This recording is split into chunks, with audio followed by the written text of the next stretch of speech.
replay viewers.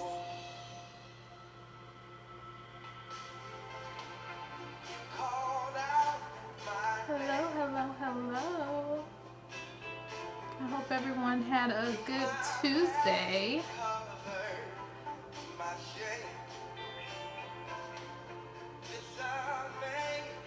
Hello, beautiful people. Hello.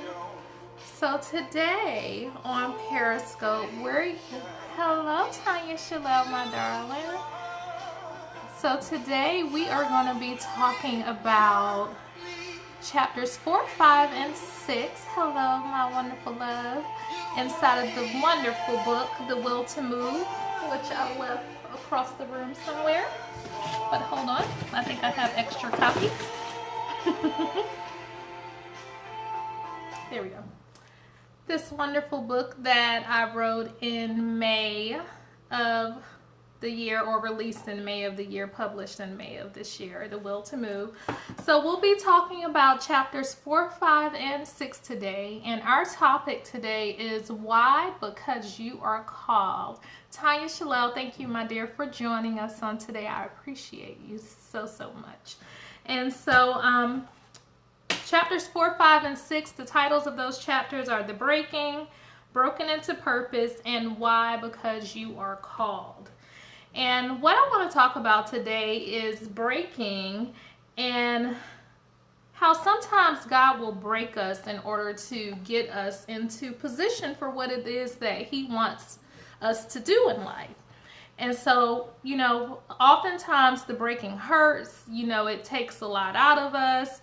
There are pain points, there are sore spots, yes indeed.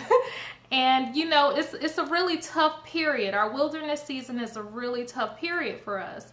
But I think that what we have to understand is that we go through this wilderness season so that God can bring us out on the other side and understand who He is. So that's what we're going to be talking about today. And even though it shakes up our world, it causes us a lot of just different emotions. The emotions are needed in order for us to fly. And one of the analogies that I used inside of the book is how when eaglets are inside of their nest, the mama eagle comes and she stirs the nest around in a circle.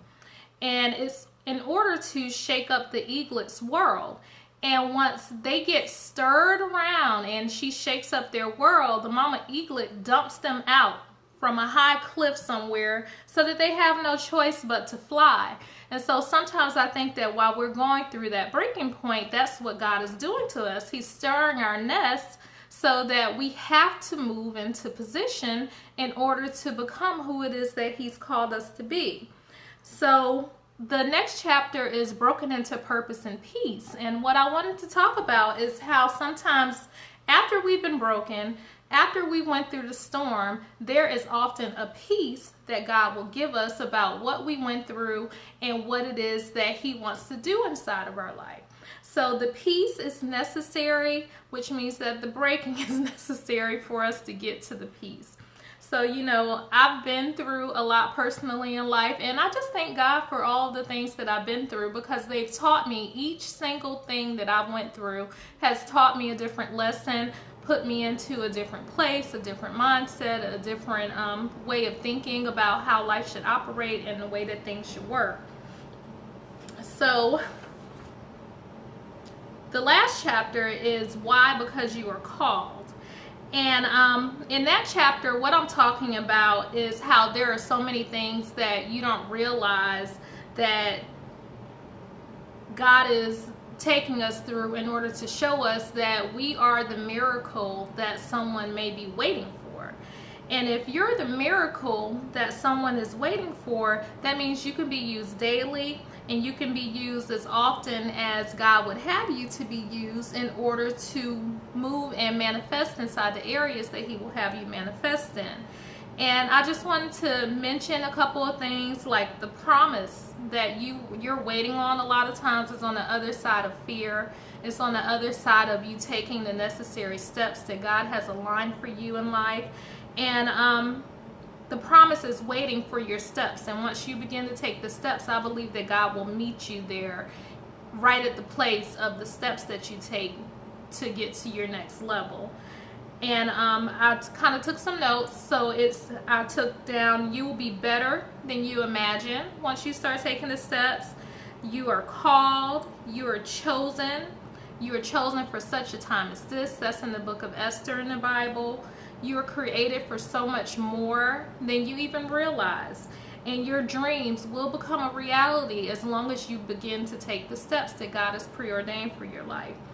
And the greatest version of you, this is what I personally believe, the greatest version of us is much better and bigger than anything that we can even begin to fathom for ourselves. Ephesians 3:20 states that, no eye has seen, no ear has heard the things that God has prepared for us. And so that means our eyes can't fathom, our ears can't hear of a way that God has ordered steps for our life. And as long as we start to walk into the steps that He has preordained, then we move into the position in which He will have us to go. And another portion in the book that I talked about was the book of Joshua, and how in Joshua 1 God told Joshua, be strong and courageous, Moses is dead. And in that, the first commandment that God gave Joshua was to be, meaning that you have to be or become something in order to manifest what it is that I have for you inside of the promised land. And if you guys don't know the book of Joshua in the Bible, Moses and the Israelites sat inside of the desert for 40 years. And so they needed Joshua. God told Moses, you are not going to be able to take the people into the promised land because you did not obey what I told you. And so he said, Joshua, I'm going to have you lead the people into the promised land. And so with him saying that to Joshua, the first commandment he gave him was to be, or to become. So that's what, we'll have to do in order to get our promise. We're going to have to become the version of ourselves that God wants us to be. And so the question is, what is it that God's wanting you to be on a day? What is it that He's wanting you to move towards? And will you give God your yes at the end of figuring out what it is that He wants you to become? And no matter what it looks like, no matter how scary it may seem, no matter how many people He wants you to leave alone, like sometimes He calls us out of relationship, no matter if the relationship is falling apart, no matter if your children are going crazy, no matter if you're depressed or upset, will you give God your yes?